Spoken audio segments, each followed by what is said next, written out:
Welcome to an audio newspaper full of very serious, very real stories that the world needs to hear. More listening and less reading than a newspaper, but equally as sexy. This is Paper News Out Loud.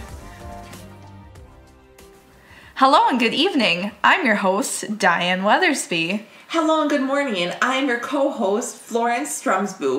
Thank you for listening to Paper News Out Loud. Happy Static Electricity Day, Diane. Who doesn't like the feeling of accidentally shocking your pet when you're just trying to snuggle them and then they look at you with a look of utmost betrayal? Or touching your car after getting out to fill up with gas and getting a big spark? Or wearing a cute dress to work and static makes it stick to the insides of your legs all day and you have to walk around everywhere in discomfort?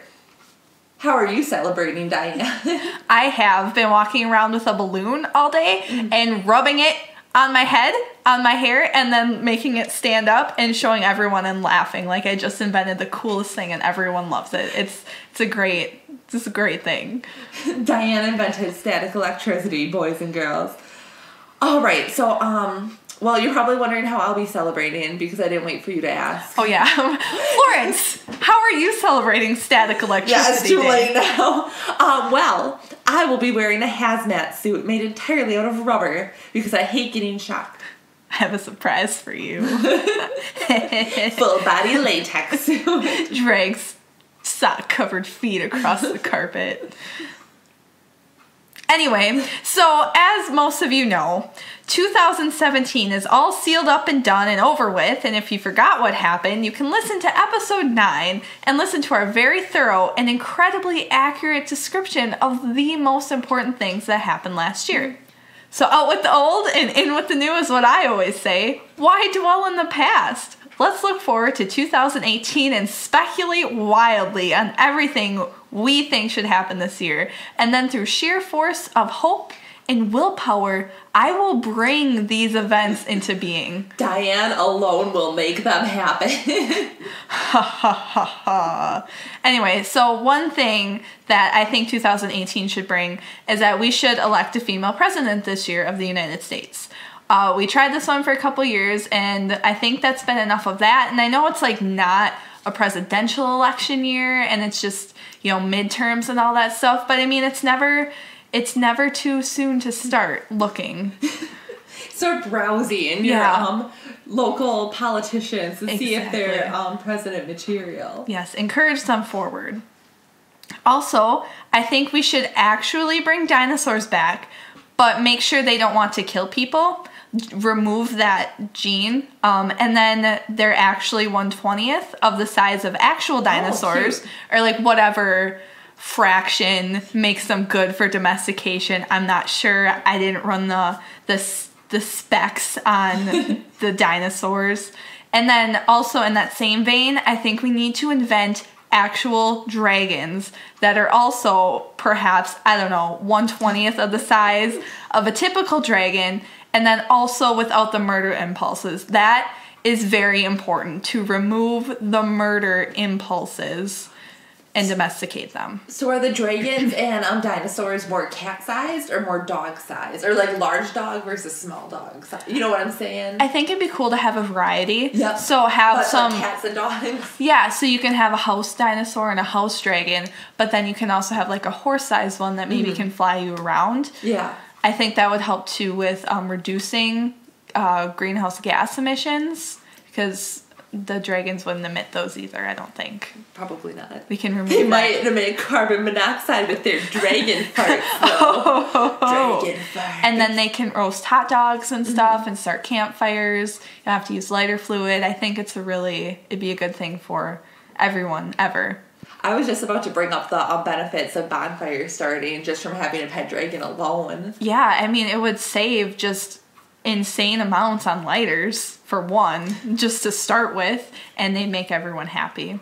Also, we each sponsor a polar bear. Aww. Yeah, I propose that each person in the world sends all the ice they have in their freezer to the Arctic for polar bears to stand on. And then like also corporations could stop pumping out pollution, and we can keep our ice for ourselves again. just keep the ice distribution fair for all creatures. Right, exactly. Like, I have a lot of ice. I don't need all that ice. I have freezers and freezers and freezers full of ice. And polar bears just don't have it. And frankly, their drinks are getting warm. And also they're dying. So they have a lot of things going on right now. They can't enjoy a refreshing cold Coke anymore. That got really sad. Anyway, okay. So, something I want to see happen in 2018 is that Little Debbie Snacks produces a line of treats that are delicious, but have 0 calories and your daily dose of all the vitamins you need. Ooh. So they got your vitamin C, your vitamin B12, iron, zinc. Yeah. But they taste like chocolate and are gluten-free, vegan, dairy-free, and nut allergy safe. Probably not GMO-free, though, because I think it's going to take a lot of genetic modification to produce something to make that happen like this. But it can happen. It's 2018. Little Debbie, get on that. The greatest year in the history of humans. And if they can't invent that, they could just send me a lifetime of free Swiss cake rolls and I'll be fine with it. I think they owe it to you if they can't pull this off, which they can because I have sheer willpower and force. Exactly. Something else is that we finally discovered the friendly troll that is living in the center of the earth. They are friendly and enjoy folk music, and then I specifically quickly become their friend, only to find out that they have the power to make everyone in the world happy. Aww. So they make everyone happy, and then you are happy, and then we all feel happiness forever. That's beautiful. I thought so too. Those friendly earthen trolls are just good people. Yeah, they're really elusive though, which I think is the problem, but I think this is the year that we crack them. By digging to the center of the earth. Also, we stopped doing daylight savings time. It doesn't help anybody at all. But I like getting an extra hour.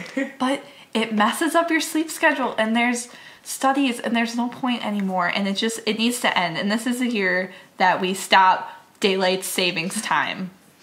Also, virtual reality is perfected and made accessible to everyone. I really think this is the year that we all get to experience it and love it. Then next year, 2019, we live in virtual reality worlds like The Matrix or The Framework, if you watch Agents of S.H.I.E.L.D., or probably like a bunch of other fictional stories where people live in simulations. Black Mirror, that's one of them. They do that a few times. That show is terrifying. Except in 2019, unlike all of the fiction around simulated realities and virtual realities, it actually ends well for us. It's a good and it thing. Goes well, and nothing goes wrong, and no one takes advantage of it. And it's good, and there's full transparency, so everyone knows they're in a simulation, and there's no foolery around it. No one dies. And everyone's happy. That's important. We get rid of the caste system once and for all. So another thing is that humans figure out how to control wormholes, which would be awesome, because then finally we can control all the worms on the planet. That too. And then we can control our travels through space, and instead of taking a chance and never returning, so it takes kind of the risk factor out of it. Yeah, most people die when they go into wormholes. Or they're just never heard from again, so I'm assuming they're dead. Or living awesome lives on other planets. That's what I've heard from most science fiction novels. Science fact novels. Humans wouldn't have to wait for an interdimensional portal to open up in their closets like the one I have. They could just make one. Yeah. And then, you can probably stop it and stop the garbage space junk from floating in. That would be really nice. Yeah. I really don't like all that garbage space junk in my living area. I think the other end of your interdimensional portal is in a space dumpster. It's like a literal space dumpster. A literal space dumpster. Also, as long as we are doing such big advances in science and technology, we should also invent a machine for temporary memory loss to use when you read a really good book or watch a really good show or movie and you want to experience it for the first time again. Yeah. So, I would choose Harry Potter. Naturally, I was going to say the same thing. That'd be so cool. It's temporary, so you get your memory back.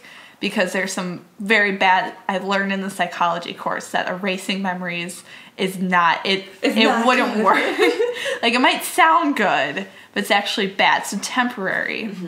But yeah, just imagine watching all of Parks and Rec over again for the first time. Like you've never seen it before. It'd be so awesome. It'd be so glorious. Anyway, all of this is going to happen in 2018. So I'm very excited for this coming year. We have a lot to look forward to. We're so going much. places. Yeah, just so much advancement in science and technology. And now that we're in 2018, I think it's time we start asking the big questions out there in the world, like the ones that may not have hard and fast answers. Like, what happens when I die? Or why do we have fingernails? That's another good one. So they're at the end of our fingers. They're not as good as talons or claws of our animal brethren. They break easily and hurt us. But I suppose we can paint them, and some people can grow them really, really long and win records. But why do we have them? Well, didn't you just say to paint them and to win world records? Do we need more reasons? Well, I suppose like scratch itches, that's important. And also to carve cryptic message in sandstone, but any rudimentary tool would do that, like a stick. Yeah, exactly. The fingernail is actually something that separates humans and primates from other mammals. Fun fact.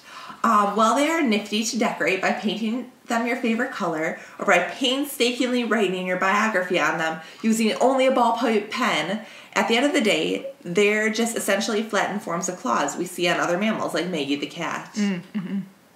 And I know what you're thinking. Is it Maggie, our overlord and savior? Yes. But he still has claws, like lots of other mammals.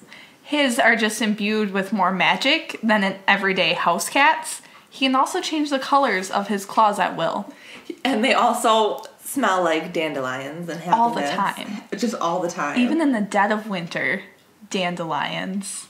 Scientists believe that primates lost their probably vicious talons and developed broad fingers and flat fingernails to aid in movement. Broad fingers made it easier for our primate ancestors to grip and grasp branches of trees as they swung through them to access fruit and visit Tarzan. The large flattened fingernails protected the broad fingertips. So, yeah. Is that why it hurts so bad when your shaving razor tears half your fingernail off? Asking for a friend. It didn't happen to me, but I imagine it would be quite painful and might require a lot of bandages. You know, I don't know if I can vouch that that's the exact reason why it's super painful when your razor slices off half of your fingernail. Yeah. But, yeah. Yeah, someone told me it was really bad. And very bad. Mm-hmm. Yep. It grew back. Moving on. That's what happens when you let your leg hair grow that long. Shaving razor, machete, like, what's the difference, really? The leg hair became sentient and, like, grabbed the razor and used it to brutally attack you. It's probably because of the potion that I also dumped on my legs. I mean, my friend dumped on their legs. Anyway, so fun fact about human fingers, they're much wider than many of our primate relatives, most likely due to the fact that we frequently use tools. So just ask any Khajiit out there. It's hard to use an iPhone with claws. So the more you use tools, small things that require more nimble finger movement. Like finger painting. Like finger painting or finger painting. Clock making. Clock making. The fingers need to be a little bit broader, apparently. More precise. And so, like, our fingers are, supposedly, according to this article, broader than, like, chimpanzees. Probably not broader than gorillas, because... Interesting. Gorillas are really big. Anyway. I'll have to check the next time I'm at the zoo. Socializing with gorillas. That's all I do when I go to the zoo. So it's hard to tell for scientists whether the modern fingernails we know and love developed as a side effect of losing claws or of developing broader fingers. Like, it's kind of a blur which one happened first and which one resulted in fingernails. Regardless, I think we can all agree that getting a manicure feels amazing. And trying to enter data on a computer would be incredibly difficult with claws. Thanks, evolution. So I want to interview someone who tried to grow their fingernails long enough to win a world record. Like, what is their daily life like? I just imagine that there are so many accommodations to living that lifestyle, and it would be so devastating when one breaks because you have to spend so much time growing them. And then how heavy are their hands? And what line of work are they in? I'm just so curious. I think that would be such a fascinating conversation. So if you have really long fingernails, reach out to us. Like world record length. Honest to God, I want to hear this. I want to hear your struggles. The lifestyle. Like that, it's just so interesting to me. Because I break my fingernails all the time. It would never... No, I could never do it.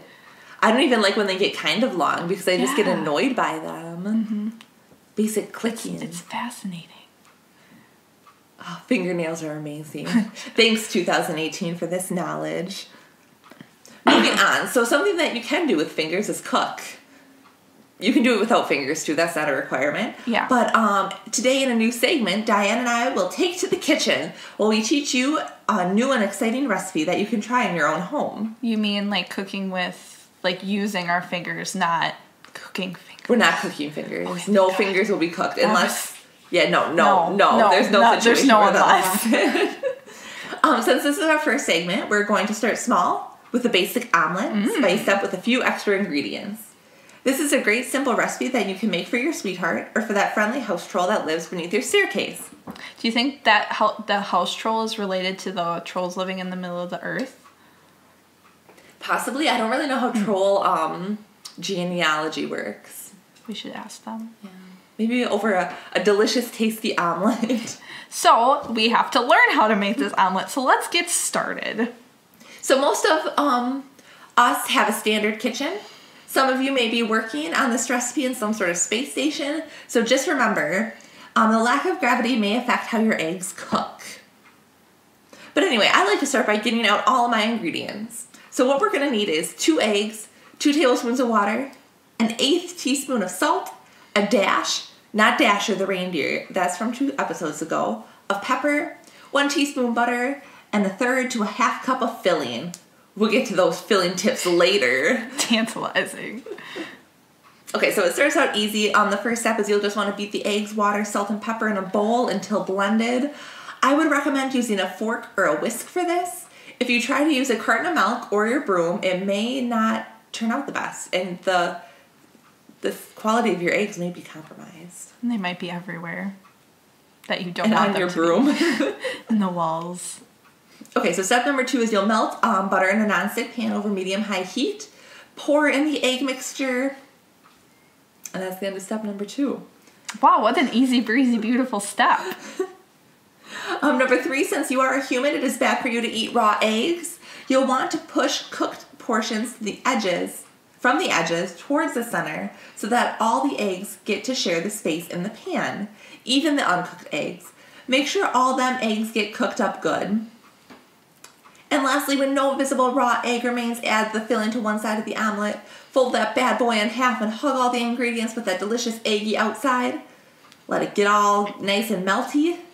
Now it's time to enjoy. So eating the omelet is the easy part. You're probably wondering what ingredients to add to the delicious filling. Here are just some of my favorite suggestions. I use these in everyday omelets. I make an omelet 3 times a day. It's all I eat. So cheese, ham, spinach, an existential feeling of dread, tears, green onions, or several whispered wishes. You can really mix things up with omelet fillings, so try different things. Can I add love? Definitely add love. Love is the best ingredient. With all the combos, this can really become a staple in your kitchen.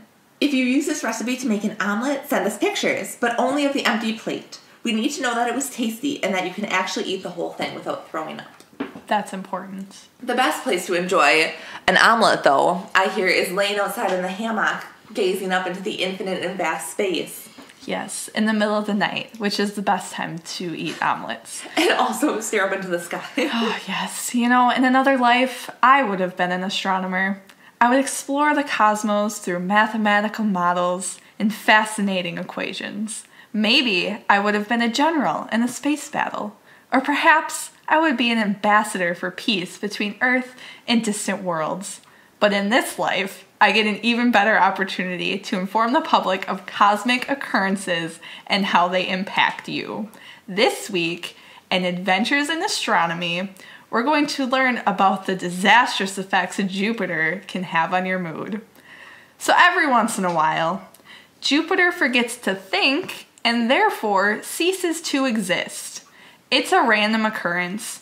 The last time it happened was in 1998, so quite a while ago. I was too young to remember. The longest Jupiter ever forgot to exist was 8 months. Holy moly! 8 months, yeah. That's like the gestation period of a human. Pretty darn close, yeah. Can you imagine being pregnant the entire time Jupiter is gone? Well, I guess I don't know, because what kind of effects does it have? Before we get into that, the shortest time Jupiter forgot to exist was 12 minutes. That's like the gestation time of a mayfly. Gross. Is it actually? No. Okay. But probably some sort of bug. So there's quite a range. So don't panic too much when Jupiter first ceases to exist, because there's a chance that it won't last for long, and you might be able to go through your daily life without even noticing. But when Jupiter does remove itself from existence, you will notice an increase in your desire to belong and a deep longing for something you can't quite understand, but that you know will never be satisfied. I feel that all the time.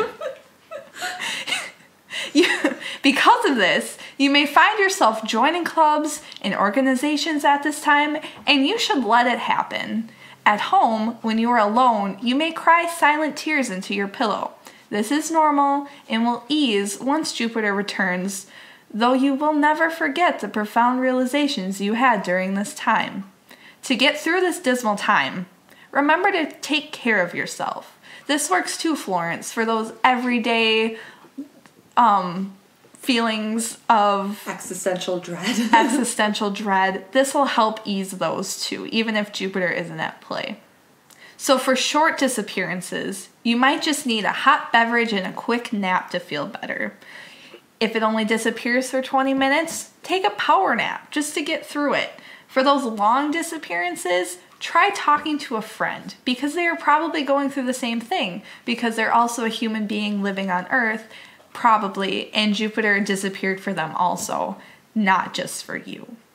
Remember how important community is, and try not to isolate yourself, and especially don't ostracize yourself by trying to sacrifice people to Jupiter in hopes of making it remember itself. This has only worked on one occasion several hundred years back, and it's not really worth the loss of life, because it will pass naturally.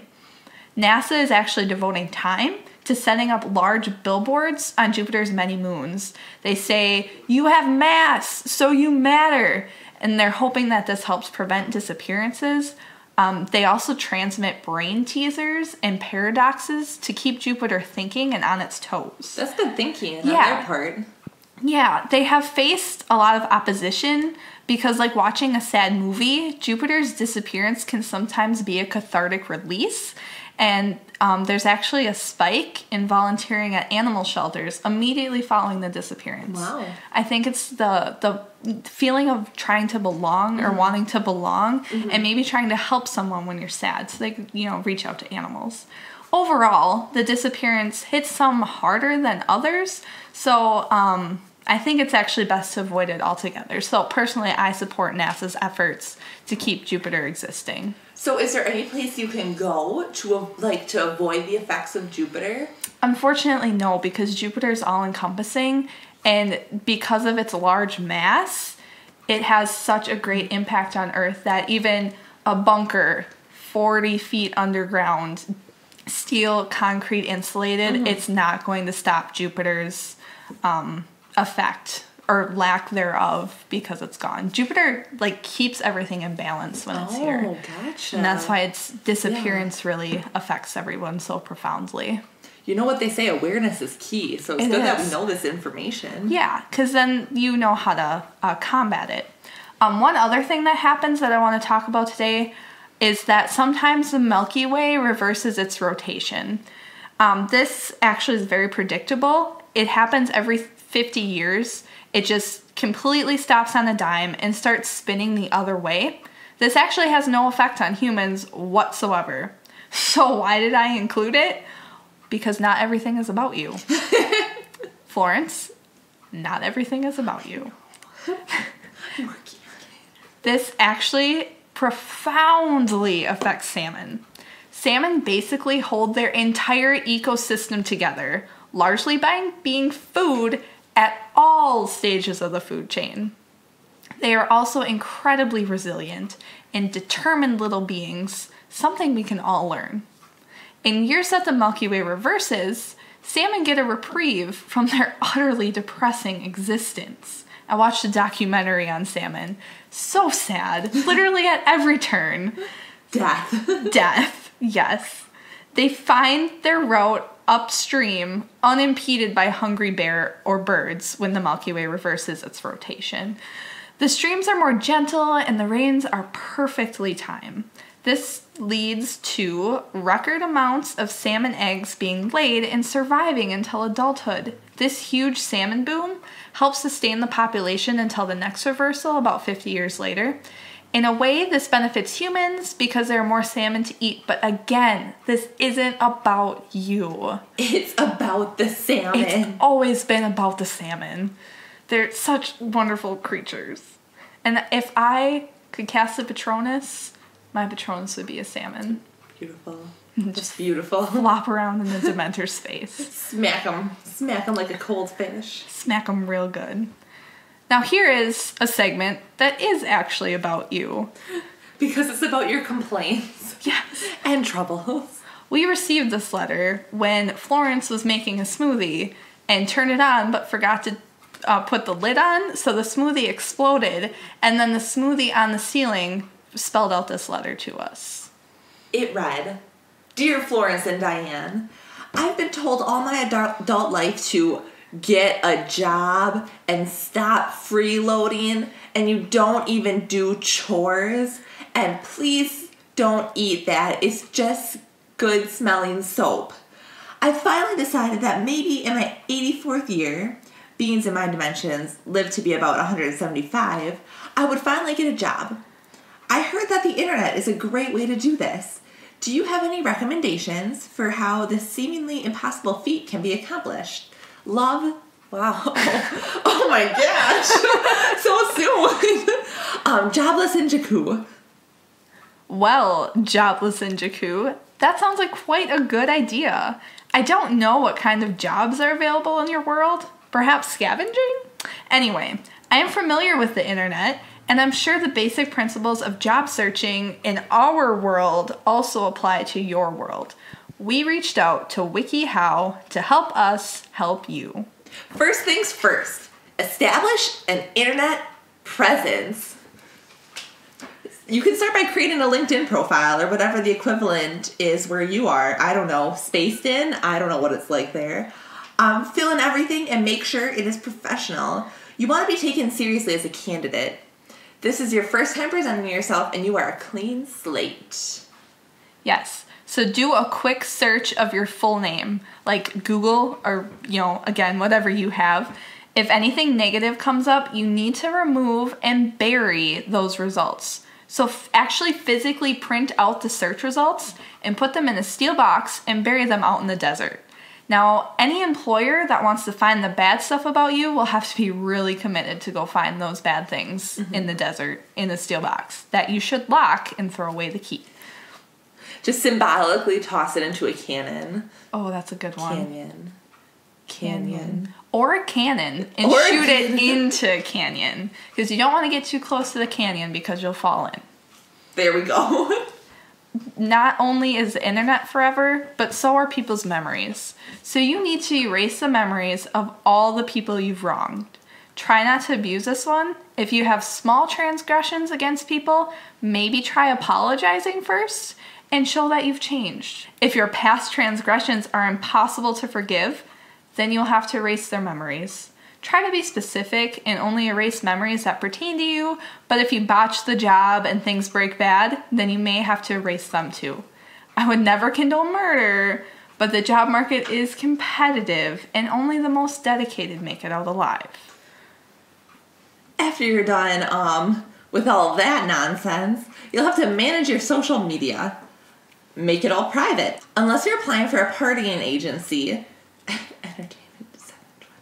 you probably want to hide those pictures of you getting blitzed on a Tuesday with a lampshade on your head. It's not business appropriate and employers won't be impressed. Another route is to comment on or create a blog in the field of jobs you are applying for. You will need followers to be credible, so I also recommend making thousands of fake accounts to follow and comment on your blog. Make sure to include a negative review or two because no one is perfect, and this will make you seem more legit. In fact, this could even turn into a full-time position. Perhaps advertisers will notice how many people are viewing your blog and eventually pay you to advertise. Obviously, this is the dream scenario, but if you can scam your way into it, feel free. If that doesn't work and you still need a job from an actual employer, you're going to have to master searching for jobs. It's not as easy as it used to be, folks. Back in the day, you just used to give your resume to a friendly pigeon and it would deliver it wherever it needed to go. Not anymore. Thanks, capitalism. Get familiar with generic job searching sites like Monster and Indeed. Just be wary of Monster because, based on the commercials, a monster may come and steal you from your office if you have a really crappy boss. Maybe keep some grapes or a small sacrifice on hand to appease the monster if they show up. Monsters are known to nip at fingers, so wear armored gloves throughout this entire process. That's very important. Next, network. Networking, if you don't know what this is where you tie a bunch of wires to your fingertips, then tie those wires to the fingertips of people who you want to act as references, or maybe just put in a good word for you. A great way to network is by using LinkedIn, which we talked about before. Since you have already created a profile, this step will be easy. See, networking always confused me. And then I got LinkedIn and they sent out their agents and they tied strings to each of my fingers and sent them out into the world. Yeah. Once you have the wire/strings, it just gets a lot easier. Yeah, it helps so much. Very much worth the time and the inconvenience of having strings attached to your fingers. So now that you have done all the pre-work, you will need to actually apply for the job and do it successfully. I know there's a lot of steps to this process. So you really need to create a good, solid resume that tells employers that you have skills to be a worthwhile employee and a good, low-risk hire. So you need to transfer whatever skills you've honed while not working. So, like, just things you've done around the home. Yeah, like day-to-day. Yeah, and word those in ways that make them marketable skills for the workplace. For example, if you've done cooking, you can write creative problem solving on your resume. Living with your family, you can say you were acting as a team player. You probably have experience with conflict management. Eating 3 meals a day, time management. Nice. Listening to family or friends, listening. That's a great skill that everyone needs to have. Reading books, that's creative thinking.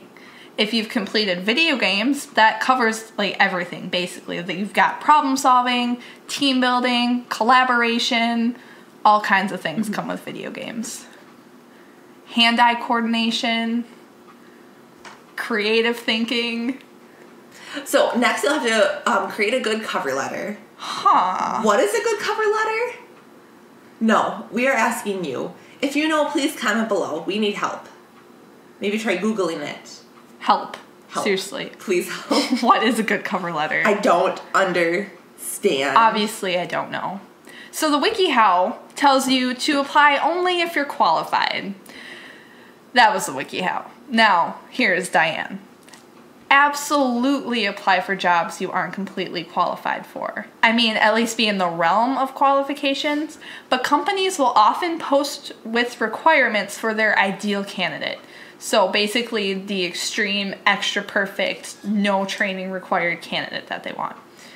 So if you don't completely meet the requirements, like you don't have 37 years in a very specific computer programming system. Technical writing for iOS systems. Sure. As an example. One of those. Then you can still go for it because you can be trained. If you think it is within your ability to learn, then apply. Even if you think it might be a challenge, go for it. Take that chance. You never know what it could blossom into. Plus, this is the honest to honest truth right here. And I'm not just being ridiculous. But according to a Hewlett-Packard internal report in 2014 that has been quoted many times, in their study, most women that they questioned reported that they only apply to jobs when they feel they are 100% qualified, and men that they asked tend to apply when they feel they're about 60% qualified. So just go out and apply for jobs you aren't completely qualified for because people are already doing it. So just believe in yourself and go do good things. Yeah, what's the worst that can happen? You don't get the job and you have to write a cover letter? Yeah. The second one's terrible, but the first one you'll bounce back from. Maybe you've been rejected before. We all get rejected. It happens all the time. Just go for it. So once you're done applying, you'll want to follow up on your application after about 2 to 3 weeks. So in my experience, this is actually still ineffective. Oh, really? Yes. One time, I applied at Applebee's, again, true story, and I called them to follow up, and I asked to talk to a manager about my application, and the hostess said, if they're interested, they'll call you. And then she hung up on me, and they never called, and I probably wouldn't have accepted anyway. It was very rude. Like, that's not a very good customer service skill. I was a young person. Waitress at Applebee's, yeah. Yeah. Ugh. Anyway, you could try sending an extremely professional email that may be ignored or forgotten. Things are going great for me. So I wish you the best of luck. Next, you'll just want to watch out for scams. There's always creeps out there who will try to take advantage of you, take advantage of your skills. Like maybe you're applying for a job as a baker, and then you find out it's just one sad, lonely house troll who's not friendly like the house troll that lives in my house, who just wants you to bake a bunch of muffins for him. But you don't want to make muffins for him because that's not what the job description said. And the benefits are pretty good, but not that good. It's not sustainable. Like, how many muffins does this troll actually need? What are the work conditions like? I don't know. Where does this troll live? Maybe a cave? Probably a cave. Do you want to work in a cave? No. That sounds like a scam to me. Do research. So once you know that the posting isn't a scam, you actually have to apply for the job. You have to go, you have to submit your resume, you have to submit your cover letter. After this is done, there are a few important steps that you need to take. So one is cry endlessly. 2, obsessively check your email. 3, keep your phone turned on always, just in case they call. 4, slowly drive past the place of work several times a day. You want them to know you're interested and that also you're available and not working anywhere else. And lastly, applying for jobs is stressful. Good luck out there, friend. Yes, good luck. It's a rough one. Well, Florence, can you pull this train into the motivation station? Choo-choo. It's hard to be in a good mood sometimes. I personally find myself being grumpy 98% of the time. And to be honest, the other 2% is forced happiness. How do you cheer yourself up when you're moody? I don't get moody. Just kidding. That's a lie. Whenever I get moody, I meditate. Sometimes I meditate for weeks at a time. I can physically feel the moodiness leaving my body. I think it might have something to do with the fact that I'm ignoring whatever made me moody in the first place, like work or people. But once I rise from my meditation, I'm ready to tackle the world again. And I should clarify, when I say meditate, I mean play video games in a trance-like state. That is beautiful. I get a lot accomplished in those. In the video game? Yes. In Fallout? You laugh, but I've restored clean water to the wasteland. Personally, when I get into a funk, I break out the coloring books. But instead of coloring, I ferociously scribble in the coloring books until I wear the color pencils down to stubs. By the time I'm finished, I'm just too exhausted to feel grumpy anymore. It literally works every time, but I spend a lot of money on color pencils. But that's an entirely different issue. Our goal for you this week is to try out a tactic to get yourself out of a funk. Life is short. It's not worth being grumpy 100% of the time. Florence. Florence. Today, I stepped into a puddle. My entire leg fell through a portal to a different dimension. While I struggled to get out, someone wrote on it, "Hi Florence, thanks for the wisdom today," in green Sharpie. That's a telltale sign that the podcast is coming to an end. Thank you for taking the time out of your day to listen to what we had to say. If you like what you heard, subscribe to Paper News Out Loud for more great episodes. If you liked what you heard a lot, leave us a review on iTunes saying what you liked. Make sure to write the whole thing backwards. We will be using an enchanted mirror to read them. If you're in love with what you heard, learn the banjo and write us a tune. We will be giving shoutouts to people who review the show on later episodes. Please rate and subscribe on iTunes. And thank you so much for listening. I want to thank Teapots for screaming when my water is ready. I also want to thank Jake Harrison for allowing us to use his track titled 5 off of his album Found on SoundCloud. Thanks, Jake. You can find his music through the link or by searching @this. Doth listeners, we are looking to showcase community art and poetry and photography and sculptures, but just pictures of sculptures. You don't need to send us your sculptures. In a new rotating segment creatively named Community Art.